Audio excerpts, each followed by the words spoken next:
చిటి రేపటి నుంచి exams 10th non veg తినక ఎన్ని డేస్ అవుతుంది? చాలా రోజులు అవుతుంది. చాలా రోజులు ఎందుకు అవుతుంది? మొన్న సండేనే కదా తిన్నాను మనం. ఆ సండే నుంచే ఇప్పటి వరకు చాలా రోజులు అనిపిస్తుంది. సరే ఇప్పుడు నేను వెజ్ ఆర్డర్ పెట్టినా నీకోసం అనేసి ఏమేమి మనం చూద్దామా?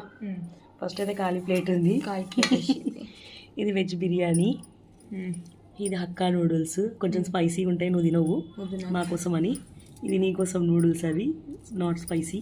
ఇది గ్రేవీ విత్ మంచూరియా, ఇది బగారా రైస్ అండ్ ఇది వెజ్ పులావ్. ఇంకేంటిది?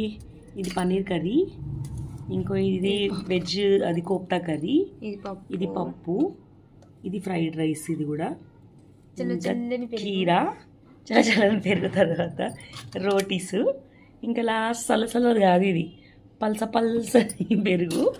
ఇదేంతో స్టార్ట్ చేస్తావు ఇప్పుడు? ఫైనల్గా కీరాతో స్టార్ట్ చేస్తావు. సరే మరి ఎంజాయ్ యువర్ ఫుడ్. ఇదంతా కంప్లీట్ చేయాలి ఇప్పుడు. 1 సెకండ్లో మొత్తం నింపేసేసింది ప్లేట్. కానీ 1 అవర్ కన్నా ఎక్కువ పడుతుంది తినడానికి. నిజంగా పడుతుంది. ఇప్పుడు టైం ఎంత అవుతుంది చెప్తావు? టైం వచ్చేసి 11 అవుతుంది, 10 అవుతుంది, సారీ. ఇంకా చూద్దాం ఎప్పుడు దాకా తింటుందో. అయిపోయింది పని, అంత ఉంది, ఇంకంతా అల్ల గిన్నెలలో వేసింది కొంచెము, ఇంత అవుతుంది, ఇంకా కంప్లీట్ కాలేదు. వద్దా